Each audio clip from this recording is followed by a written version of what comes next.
इस कार्यक्रम के प्रायोजक हैं कृषि एवं किसान कल्याण मंत्रालय, भारत सरकार।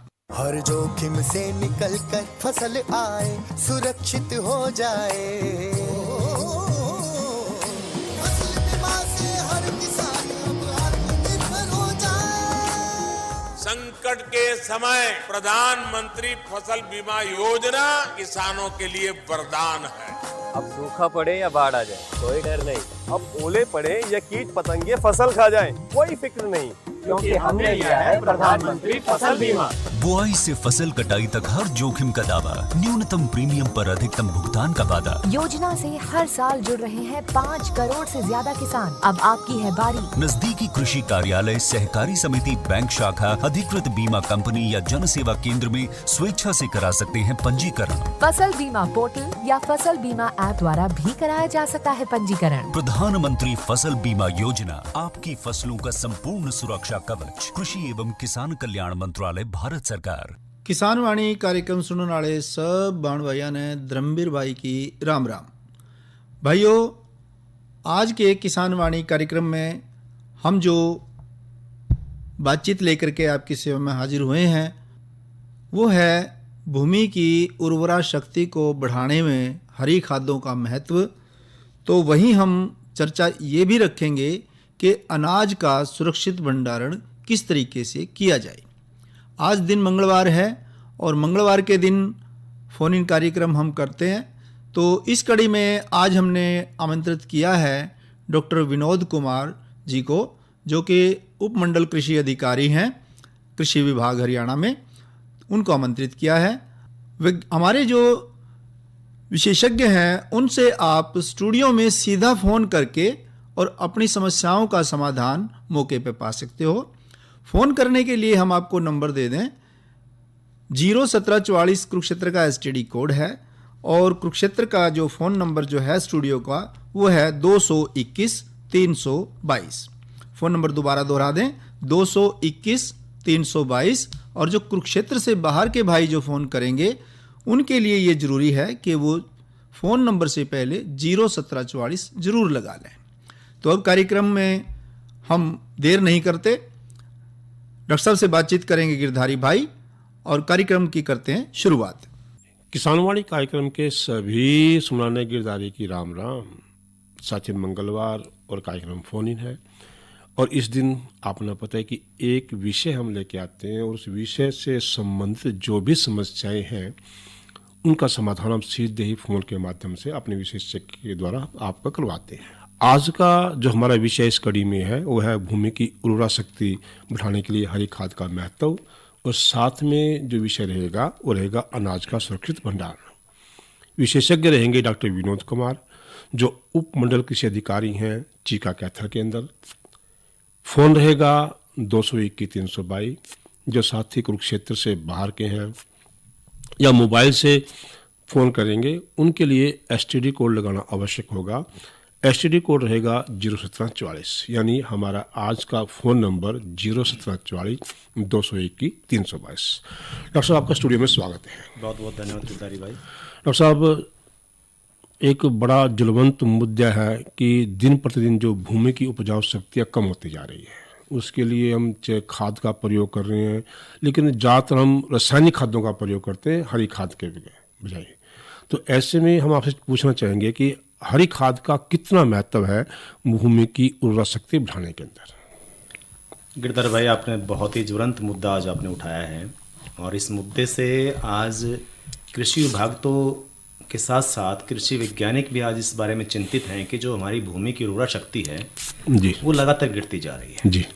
और उस भूमि की उर्वरा शक्ति को हम कैसे बचा सकते हैं, किस प्रकार से हमें प्रयास करने चाहिए और किस प्रकार से किसान को प्रेरित किया जा सकता है कि वो अपनी भूमि की उर्वरा शक्ति बढ़ा सके। जी, आजकल का जो समय चला हुआ है, जैसे अब किसान भाइयों ने अपने गेहूं की फसल कट चुकी है किसान भाइयों की, और अब उनके खेत लगभग खाली हैं। और क्योंकि कृषि विभाग द्वारा ये नोटिफिकेशन जारी की गई है कि कोई भी धान लगाने वाला किसान जी 15 जून से पहले धान की रोपाई नहीं करेगा जी। तो अब किसान के पास लगभग 1.5-2 महीने का ऐसा समय है जिस समय का वो हरी खाद को उगाने में अपने फसल में अपने खेत में प्रयोग कर सकता है। और क्योंकि अगर किसान भाई इन 2 महीनों का अपने खेत के अंदर हरी खाद उगाने में प्रयोग करता है तो उसकी भूमि की उर्वरा शक्ति तो बढ़ती है। साथ साथ जो हमारी आने वाली फसल है, चाहे वो धान की हो, चाहे वो कपास की हो, चाहे वो हमारी मक्का की हो या अन्य कोई भी फसल हो, तो उसमें निश्चित तौर पर उसको लाभ मिलने की संभावना बढ़ जाती है। जी। तो अब प्रश्न ये आता है कि हम हरी खाद के रूप में किन चीज़ों का इस्तेमाल कर सकते हैं। जी। हरी खाद के रूप में हम 2 चीज़ों का इस्तेमाल कर सकते हैं। एक तो हम पहला तो बड़ा मुख्य एक हमारी फसल है जिसको हम ढैंचा बोलते हैं, और सरकार द्वारा पिछले लगभग 15 वर्षों से ये प्रयास किए जा रहे हैं कि किसान भाइयों को ढैंचे की फसल जो है, ढैंचे का जो बीज है वो अनुदान पर दिया जाए। जी। कुछ वर्ष पहले सरकार द्वारा ढैंचे का बीज पूर्ण रूप से without any cost, free of cost किसानों को दिया गया। उसके पश्चात 90% सब्सिडी पे दिया गया, और इस वर्ष जो है लगभग 80% अनुदान पर किसान भाइयों को ढैंचे का बीज दिया। सब एक समय था कि जब किसान साथी ढैंचे की फसल लेते थे, लेकिन अब धीरे धीरे साथियों का उससे मोह भंग हो गया। क्यों? उसमें गिरधारी भाई बात ये है ना, किसान भाई ये तो देखता है कि मुझे बीज कौन सा परचेज करना है, मुझे खाद कौन सी डालनी है, मुझे दवाई कौन सी डालनी है जी। लेकिन एक जो बहुत ही इम्पोर्टेंट जो मुद्दा है, जो एक बहुत ही महत्वपूर्ण जो विषय है, वो हमारी भूमि का स्वास्थ्य है। जी। और बड़े दुख के साथ मुझे कहना पड़ता है कि इस विषय पर इस और किसी भी किसान का ध्यान नहीं है कि मेरी भूमि का स्वास्थ्य कैसा है। जी। वो हमेशा केमिकल और इंस्टेंट फर्टिलाइजर इस्तेमाल करता है। जी। चाहे यूरिया की बात हो, चाहे डीएपी की बात हो, चाहे पोटाश की बात हो, चाहे सल्फर की बात हो, चाहे जिंक की बात हो, वो हर प्रकार से केमिकल युक्त ही खाद इस्तेमाल करता है। लेकिन क्योंकि वो केमिकल जो है हमारी भूमि के स्वास्थ्य पर असर तो डालते हैं, साथ साथ जो हमारी जो फसल निकलती है उससे, और उस फसल के अंदर भी उन केमिकल्स के इफेक्ट हमारे आते हैं। साथ साथ जो हमारी जीवाणु हमारे खेत के अंदर मौजूद है, जो हमारे मित्र जो कीट हैं या हमारे मित्र जो बैक्टीरिया जो हमारे खेत में मौजूद हैं, जो भूमि की उर्वरा शक्ति को मेंटेन रखते हैं, उनका भी उन केमिकल से ह्रास होता है। तो अगर किसान भाई अपने किसी भी खाली समय में इस प्रकार की फसलों की बिजाई करें जिससे कि हरी खाद के रूप में ऑर्गेनिक मैटर खेत को मिले और ताकि उनकी उर्वरा शक्ति बढ़ सके, तो मैं निश्चित तौर पे कह सकता हूं कि किसान भाई अगर ऐसे प्रयास करेंगे तो निश्चित तौर पर। डॉक्टर साहब पहले फोन ले ले। जी। हेलो। नमस्ते। नमस्कार जी, कहाँ से बोल रहे हैं? नमस्कार जी। नमस्कार जी, कहाँ से बोल रहे हैं? हेलो। हाँ जी, हाँ आप बोलिए, कहाँ से बोल रहे हैं? सुनते बहुत लगती है जी। आप कहाँ से बोल रहे हैं? हाँ जी। आप कहाँ से बोल रहे हो? मैं रादौर के पास है जी, माधुबास जमनगर में। कौन सा गाँव? मातुवास। माधुबास। अच्छा, अपना नाम? रामेश्वर जी। रामेश्वर जी, आप बताओ क्या पूछना आपको? बता रहे जी आप, बोलना चाहिए, बहुत ज्यादा सुनने लगती है जी। डॉक्टर साहब। रामेश्वर जी, ऐसी फसल कौन सी जिसमें कीड़ा ना लगता हो? इसमें बहुत ज्यादा नहीं, आप मेरी बात सुनो, क्या धान में कीड़ा नहीं लगता है? क्या बरसी में सुंडी नहीं आती? क्या सुनो, क्या बरसी में सुंडी नहीं आती? क्या मक्का में सुंडी नहीं आती?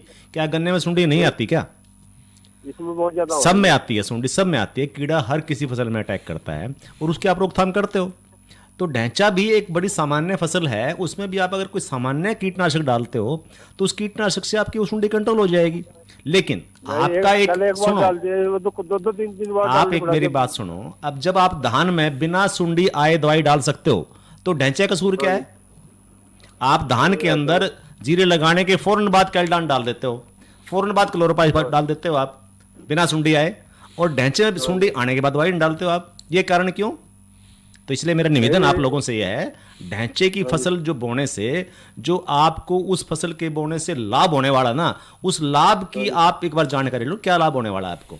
उससे इतना लाभ मिलने वाला है आपको कि आपकी भूमि की जो उर्वरा शक्ति है वो इतनी बढ़ जाएगी और आपकी केमिकल खादों की कंजप्शन घट जाएगी। तो उस फसल को आप कीटों से बचाओ। अगर सुंडी लगती है तो स्प्रे करो उसके ऊपर, उसको बचाओ, उसको ऐसे मत छोड़ो ना। ठीक है भाई, वो भी तो एक फसल है जो कि हमारी भूमि की उर्वरा शक्ति बढ़ाएगी, उसको बचाओ आप। सुंडी तो हर जगह आती है, कीड़ा तो हर जगह अटैक करता है। उसमें सिंपल स्प्रे करो आप, किसी दवाई का, छोटी सी दवाई का स्प्रे करो, उससे बच जाएगा, वो बड़ा बड़ा हो जाएगा। जी। और सब ये जो ढांचे की फसल है कितने दिन की होती है? गिरधारी भाई, ढैंचे का जो है, अगर हमें उससे ऑर्गेनिक एक मैटर जो चाहिए, हमें कार्बनिक पदार्थ जो उससे चाहिए हमें, अगर हम बिजाई के लगभग 2 महीने तक का ढैंचा अगर अपने खेत में बहा देते हैं तो उससे मैं समझता हूँ कि जितना ऑर्गेनिक मैटर हमारे खेत के लिए रिक्वायर्ड है वो मिल जाता है, और जितनी नाइट्रोजन हमारे खेत के लिए रिक्वायर्ड है वो नाइट्रोजन में मिल जाती है। ढांचे का लगभग देखिए वैज्ञानिक तथ्य ये बोलता है कि लगभग 2-2.5 महीने तक का ढांचा जो है लगभग 2 से 3 फीट तक का हो जाता है, और वो 2 से 3 फीट तक का ढांचा आराम से हमारे खेत के अंदर मिट्टी के अंदर डिकम्पोज किया जा सकता है। जी।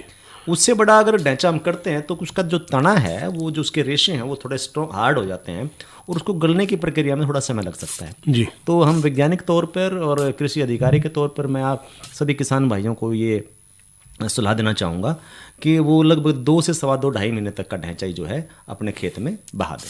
यानी अब जो खेत खाली है अब ढांचा बो दें, और जब आप धान की रोपाई करेंगे तब तक आपका ढांचा इतना हो जाए लगभग 2 महीने के आसपास का, और आप उसे खेत में बहा के जब कद्दू जब करते हैं तो उसको उसमें मिक्स कर दें, तो आपको उसका एक 100% आपको रिजल्ट मिलने वाला है उस चीज़ से।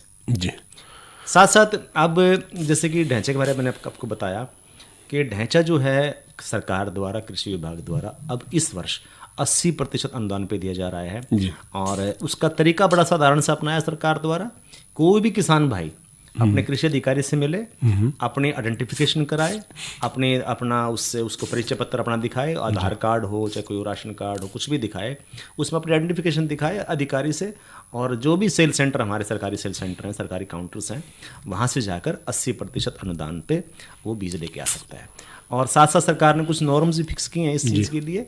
उसमें अब एक किसान को कितना बीज मिलना चाहिए, तो सरकार द्वारा नॉर्म्स फिक्स किए गए हैं। लगभग 5 एकड़ तक का हम एक किसान को बीज दे सकते हैं। और मेरा तो इस मंच के माध्यम से किसान भाइयों से निवेदन है कि सभी किसान भाई इस मुहिम में आगे आएँ और अपनी भूमि की उर्वरा शक्ति बढ़ाने का प्रयास करें और ढांचे की बिजाई करें। तो 1 एकड़ में कितने बीज जरूरत पड़ेगी? बहुत अच्छा क्वेश्चन आपने पूछा है। अगर देखो बीज तो चाहे हम 8 किलो डाल दें उसके अंदर जी, चाहे बीज उसके अंदर हम 15 किलो डाल दें, लेकिन अगर हम 12 किलो बीज डालते हैं, 12 किलो बीज डालने से पौधे की जो दूरी है जी, वो बहुत अच्छी मेंटेन होती है, और उसी से पौधे की मोटाई जो है वो मेंटेन रहती है। जी। तो हमारी विभाग द्वारा और हमारी सरकार के वैज्ञानिकों द्वारा ये सिफारिश की गई कि हम लगभग 12 किलो बीज ढांचे का प्रति एकड़ में इस्तेमाल करना चाहिए। तो डॉक्टर साहब ढांचे की बिजाई के लिए कोई विशेष खेत की तैयारी करनी पड़ती हो? कोई विशेष तैयारी नहीं, एक साधारण सी तैयारी है। अगर किसान भाई और उसको अगर उस प्रोसेस को अपना लें तो बहुत अच्छी बात। अगर उसको प्रोसेस ना भी अपनाएं, छिट्टा वैसे ही मार दें, तब भी ढांचा हो जाता है। ठीक है, तो लेकिन उसमें मैं तो ये उनको सलाह दूँ किसान भाइयों को, आप एक बार वो खेत को सिंचाई करके और जब वो खेत बत्तर आ जाए आपका, उसमें बिजाई करो, प्रॉपर तरीके से बिजाई करो, और उसको असली फसल की बात है उस फसल को पालो 2 महीने तक, क्योंकि उसका जो लाभ मिलने वाला है वो दिखता नहीं है, लेकिन अल्टीमेटली आपकी भूमि के स्वास्थ्य में बहुत भारी वृद्धि करने वाला है। किसान साथी ये सोचता है ना कि 2 महीने फसल पालेंगे, पैसे तो कुछ मिलने को नहीं। हाँ, इसलिए करने की जरूरत क्या है? लेकिन उनको ये नहीं पता कि इससे हमें लाभ क्या मिलने वाला है। वो कैश नहीं मिलेगा लाभ, लेकिन जो भूमि की उर्वरा शक्ति है, जो भूमि की शक्ति है, ताकत है धरती माँ की हमारी, वो इतनी बढ़ेगी कि उसको सोच भी नहीं सकते। यानी फसल की यील्ड भी फालतू होगी, और अगली फसल में खाद भी बचेगा आपका, दवाइयाँ भी बचेंगी आपकी। बिल्कुल। तो एक धरती माता की न्यूट्रिशन उसको मिलने की बात है। जी। तो सब ये तो है ढांचे की बात। कोई और भी दूसरी फसल है जो हमारी खाद के रूप में ले सकते हैं? बहुत ही इंपॉर्टेंट आपने बात पूछी है। इसके साथ साथ ढांचे के साथ साथ हम मूंग की बिजाई कर सकते हैं। जी। कृषि वैज्ञानिकों द्वारा, कृषि अधिकारियों द्वारा 2 प्रकार की किस्में हमने मूंग की दी हैं। जी। उनमें पहली हमारी किस्म है SML समर मूंग लुधियाना 668, SML 668 और MH 421 मूंग हरियाणा 421 जी। दोनों ही बेहतरीन किस्में हैं। SML 668 जो है 65 से 67 68 दिन में पक के तैयार हो जाती है, और MH 421 जो है लगभग 62 से 65 दिन में पक के तैयार हो जाती है। लगभग ये भी 2 महीने में तैयार, 2 महीने में लगभग तैयार हो जाती है। लगभग 3-4-5 दिन का इनका गैप है। दाना दोनों का बहुत अच्छा है। जो 421 उसका दाना हल्का सा, उस 668 से हल्का सा साइज में कम है, लेकिन वैरायटी बहुत अच्छी है, किस्म बहुत अच्छी है जी। और बहुत छोटे समय में पक जाती है जी। किसान भाई उस चीज़ से 2 प्रकार से लाभ कमा सकते हैं।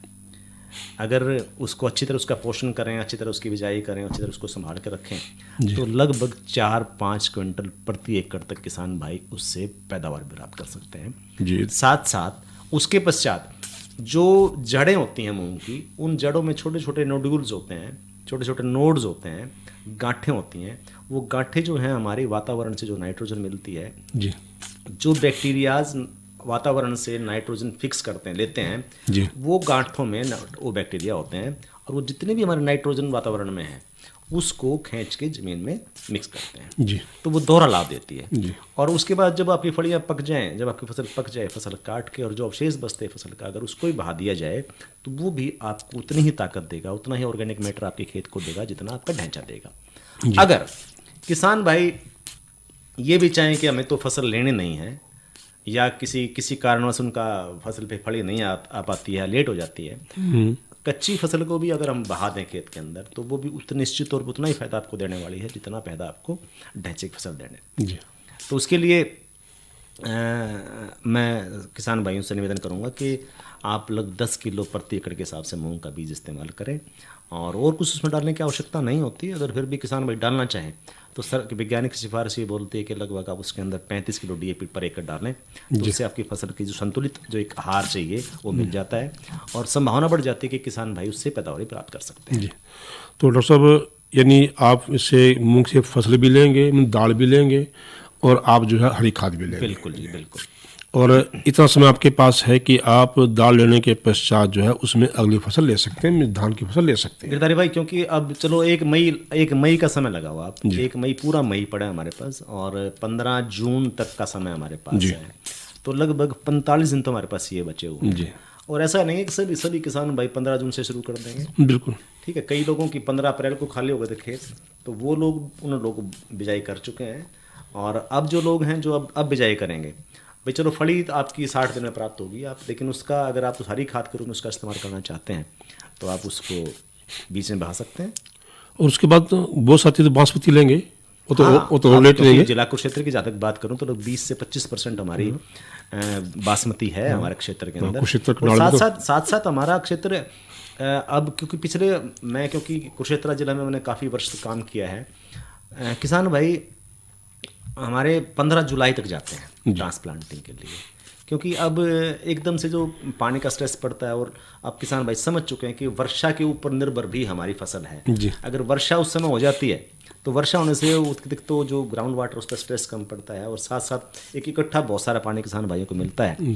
तो किसान भैया 15 जुलाई तक भी पौधों की अपनी फसल की ट्रांसप्लांटिंग करते हैं, रोपाई करते हैं।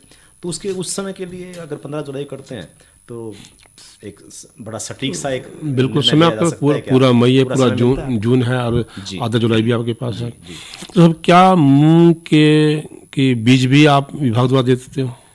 पिछले कुछ वर्षों के दौरान हमने बीज भी दिया है, मूंग का बीज भी दिया है और विभिन्न स्कीमों के माध्यम से किसान भाइयों को लाभ भी दिया है। लेकिन इस वर्ष सरकार द्वारा नेशनल फूड सिक्योरिटी मिशन में NFS स्कीम में इस प्रकार का प्रावधान नहीं किया गया। हाँ, किसान भाइयों को हमारे जो सेल सेंटर्स हैं उन सेंटर्स पे हमने बीज उपलब्ध करवाया है और वो उसके ऊपर किसी प्रकार अनुदान नहीं दिया गया है। हाँ, लेकिन अभी मुझे उम्मीद है कि सरकार की चर्चा में चीज़ें आई हैं और हो सकता है आगे आने वाले समय में जिन किसान भाइयों ने मूंग की फसल ली है उस मूंग की फसल पर अगर किसान भाई अगर उन्होंने हमारे जो एक ऑफिशियल वेबसाइट हमारे विभाग की है उस पर रजिस्ट्रेशन कराई है तो निश्चित तौर पर हम उन किसान भाइयों को वेरिफिकेशन के पश्चात जो भी लाभ सरकार देना चाहते हैं वो लाभ देने का प्रयास करेंगे। तो जो साथी मूंग में दाल भी लेना पसंद करेंगे तो ऐसी जो फसल है उसकी खरीद सरकार कर लेगी मेरे फसल मेरा ब्यौरा के अंदर, या कुछ उनको अपना आप ही मार्केट ढूंढनी पड़ेगी?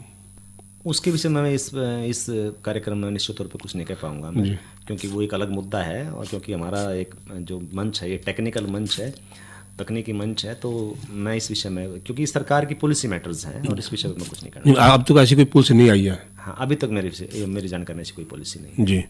तो जो हम मूंग की फसल लेंगे इसके लिए विशेष बात के कुछ ख्याल रखनी पड़ेगी?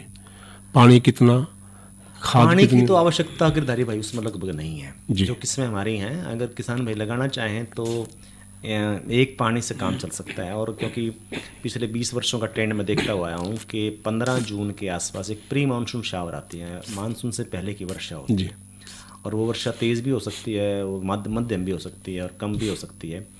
और एक पानी तो आप किसान भाई 1 महीने के बाद लगा दें और एक पानी वो 15 जून के आसपास किसान भाइयों को मिल जाएगा तो उसके अलावा मैं कुछ नहीं समझता कि उसमें कोई पानी की ज़्यादा आवश्यकता रहती है। हाँ, अगर वर्षा ज़्यादा हो जाती है उस समय, तो उस समय ये चांसेस बढ़ जाते हैं कि वो जो हमारी फसल है वो ओवरग्रोथ हो जाए, उसके अंदर फ्लावरिंग ना आए या उसके अंदर फलियाँ ना बने। तो वहाँ फिर किसान भाई को निर्णय लेना पड़ता है कि मैं इसको खेत को मैं रखूँ या इसको बहा दूँ। जी जी डॉक्टर साहब, मानव विज्ञान है, जहाँ जब तक उनको ये समझ नहीं आएगा कि मुझे इसका सीधा लाभ कितना है, तब तक उस चीज़ को स्वीकार करना ज़्यादा मुश्किल जाता है। तो यहाँ पे नहीं, वो एक बात आपकी बिल्कुल जायज़ है। हर इंसान जो है एक डायरेक्ट लाभ की, मेरे को डायरेक्ट बेनिफिट क्या मिलेगा, इस चीज़ को देखता है। लेकिन आज हमारे पास जो संसाधन हमारे हैं, तीन संसाधन हमारे पास मौजूद हैं जो प्रकृति ने हमें दिए हैं जी, हवा, पानी और धरती। धरती क्योंकि हमारे सब जीवों का पालन पोषण करती है। धरती के स्वास्थ्य की रक्षा करना हमारा सबका परम धर्म है। एक किसान के रूप में तो बहुत ज़्यादा धर्म है। जी, मैं देखता हूँ कि हमारे जो क्षेत्र में या हमारा जो किसान है आजकल केमिकल्स की ओर ज़्यादा बढ़ चुका है। जी, केमिकल्स चाहे वो चाहता है कि यार फटाफट डाला इसको और अपने काम से फारिग हो, भूमि के स्वास्थ्य के बारे में नहीं देखता। और वही कारण है कि पिछले 20 वर्षों के दौरान देखने में आया है कि हमारी जो लागत है फसल की वो बहुत ज़्यादा बढ़ चुकी है। अब पहले जो है हम सिर्फ आधा कट्टा DAP की आवश्यकता ही नहीं हुआ करती, उसके बाद यूरिया आ गया, फिर DAP आ गया, फिर पोटाश आ गया, फिर एक बीच में जिंक आ गया, उसके बाद मैग्नीशियम आ गया, अब सल्फर फिर आ गया। जी। तो ऐसे लगातार जो 18 तत्व जो हमारी फसल के जीवन चक्र को पूरा करने की आवश्यकता होती है, जो हमारी धरती के अंदर प्रचुर मात्रा में उपलब्ध थे पहले, जी, और वातावरण में प्रचुर मात्रा में उपलब्ध थे, ऐसा एक कारण जरूर बना है कि जिसकी वजह से उन तत्वों की कमी हमारी ज़मीन में होनी शुरू हो गई और उन तत्वों को हमें बाहर से डालना शुरू करना पड़ा। तो आज वो समय आ चुका है कि अगर हमने अपने जो प्राकृतिक संसाधन हैं उनका संरक्षण नहीं किया तो आने वाले समय में ये हमारी समस्याएं बहुत ज़्यादा बढ़ जाएंगी।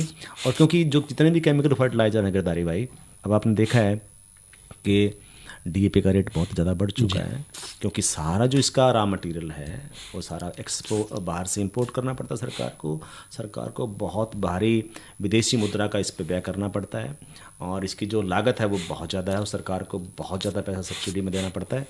ठीक है, तो सरकार अब ये चाहती है सरकार के भी किसान भाई जो है कुछ अपनी खेती को केमिकल के साथ साथ प्राकृतिक तरीके से भी अपनी फसल की पालन पोषण करें और अपनी भूमि की उर्वरा शक्ति को बढ़ाएं। तो डॉक्टर साहब, हम इस चीज़ को इस परिप्रेक्ष्य में देख सकते हैं कि जहां आपने रासायनिक खाद्यों का प्रयोग किया, हो सकता है आपका उत्पादन बड़ा होगा, पहले कम उत्पादन था, लेकिन उसके पीछे कितना कुछ देना पड़ गया वो हम सोच नहीं पाए आज तक। बिल्कुल, बहुत बढ़िया बात कही आपने कि भी किस कॉस्ट पे हमने उस चीज़ को बढ़ाया।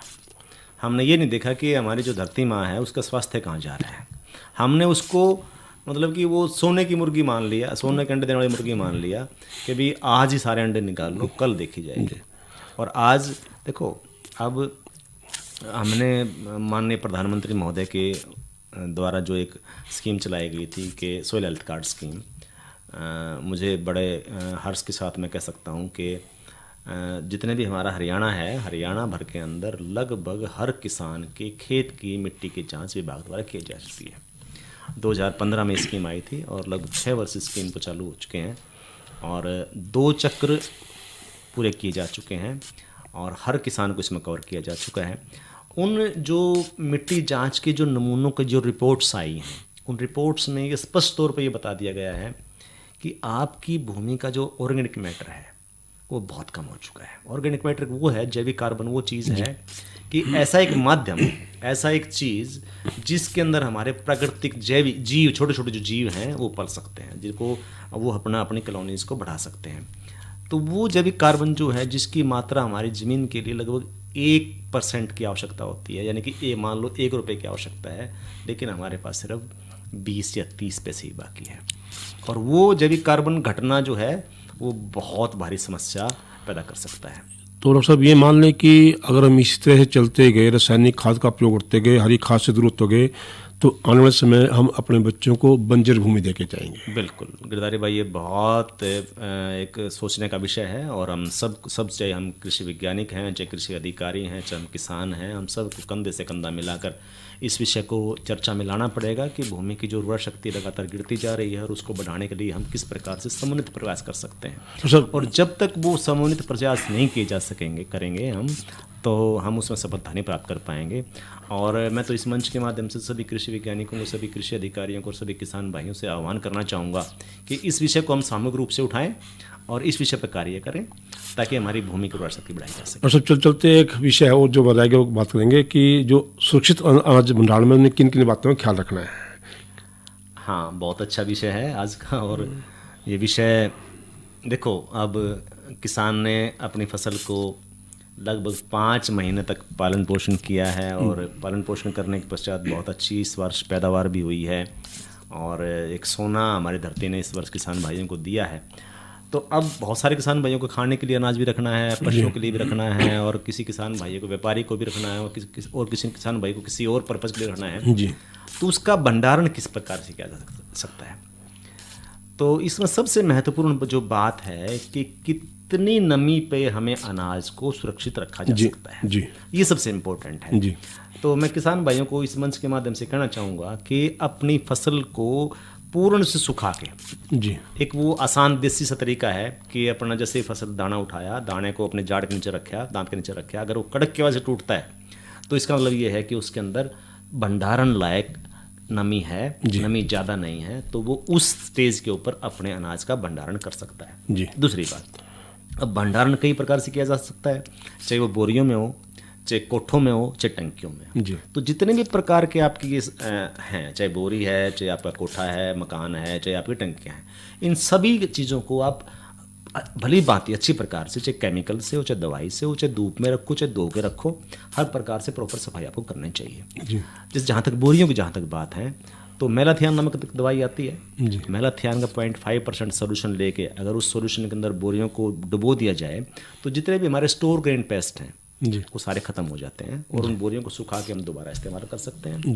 जहाँ तक कोठा है, कोठे के अंदर भी इसी प्रकार की दवाई का आप इस्तेमाल कर सकते हैं। उसका सारी उसकी दीवारें जो हैं, अगर कोई बीच में क्रैक्स हैं, दरारें हैं या कुछ ऐसी चीज़ जहाँ आपको लगता है कि वहाँ हमारे स्टोर ग्रेन पेस्ट जो छुप सकते हैं, वहाँ उसका स्प्रे करवा के उसको अच्छी तरह साफ करवा के और स्प्रे करवा के रख सकते हैं, वहाँ भंडारण कर सकते हैं। ऐसी टंकियों का है, टंकियों को अच्छी तरह धो के और धूप 2-3 दिन धूप दिखा के उसको और अनाज को उन टंकियों में भी हम भंडारण कर सकते हैं। तो डॉक्टर विनोद जी, आप हमारे स्टूडियो में आए और आपने हमारे साथियों को बहुत अच्छी जानकारी दी, इसके लिए आपका बहुत बहुत धन्यवाद। धन्यवाद गिरधारी भाई। अरे अरे अरे क्या कर रहा है? इधर इधर इधर हम बोल रहे हैं तेरे बीजू का। उतला बोल रहा है? हाँ, पक्षियों से तो हम खेत को बचा लेते हैं, पर इन घातक रसायनों से कैसे बचाएं? मतलब? देख बेटा, तू जो ये अंधाधुंध रसायन मिलाता है ना, मिट्टी की सेहत बिगड़ने लगी है और जब माटी ही कमजोर पड़ जाएगी तो उपज कैसे सेहतमंद होगी? अरे पहले ऐसा नहीं था, पूछना अपने बड़े बुजुर्गों से, कैसे फसल लहलहाती थी, शुद्धता झलकती थी। हाँ, माटी भी तंदुरुस्त और लोग भी। अरे अब पहली वाली बात कहाँ? पर अब तो सब यही डाले हैं। सब नहीं, आज भी लाखों जागरूक किसान परंपरागत विधि से फसल उगा रहे हैं, खर्चा कम और उपज की कीमत भी बेहतर पा रहे हैं। सच है? रे बेटे, एक्सपीरियंस से बता रहे हैं, धूप में बाल सफेद नहीं किए हैं। हाँ। ठीक है भाई, मैं भी आज से जैविक खेती शुरू करूंगा। माटी से प्रेम की परंपरा है, परंपरागत खेती। तो ये था हमारा आज का किसानवाणी कार्यक्रम, जिसका हमने विषय चुना था अनाज का सुरक्षित भंडारण और भूमि की उर्वरा शक्ति बढ़ाने में हरी खादों का महत्व। चर्चा में भाग ले रहे थे डॉक्टर विनोद कुमार, उपमंडल अधिकारी चीका, और डॉक्टर साहब से बातचीत कर रहे थे गिरधारी भाई। तो धर्मवीर भाई को दो इजाज़त। अच्छा भाइयों, राम राम। इस कार्यक्रम के प्रायोजक थे कृषि एवं किसान कल्याण मंत्रालय, भारत सरकार।